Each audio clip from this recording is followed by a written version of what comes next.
ఎదురు చూస్తున్న వీకెండ్ వచ్చేసింది. నాగార్జున స్టేజ్ పైన అమర్‌దీప్ చేసిన తప్పొప్పుల్ని సరిదిద్దడానికి అడుగుపెట్టడం జరిగింది. ఇక అమర్ నువ్వు కెప్టెన్ అవ్వడం కోసం అంతలా బాధపడ్డావు కదా!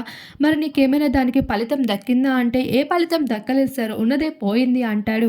అలానే ఏంటి శివన్న అంటే అంత మర్యాద తను ఏం చేసినా సైలెంట్‌గా ఉంటావు. ఆఖరికి పనికిమాలినవాడా అంటూ అన్నాడు కదా! పాయింట్స్ కోసం. అప్పుడు కూడా నీకు బాధ అనిపియలేదా అంటే, సార్ అతనేమన్నా సరే భరించాలి సార్. అతను పెద్దతను కదా! మళ్ళీ ఏమైనా అన్నామంటే కామెడీగా అన్నా అంటూ మళ్ళీ అంటాడు.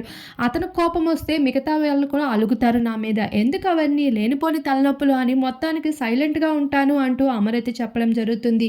ఇక నాగార్జున అయితే ఏది ఏమైనా సరే టాస్కుల్లో ఇరగదీసేస్తున్నావు. నీ నుండి ఇది ఎక్స్‌పెక్ట్ చేయలేదు.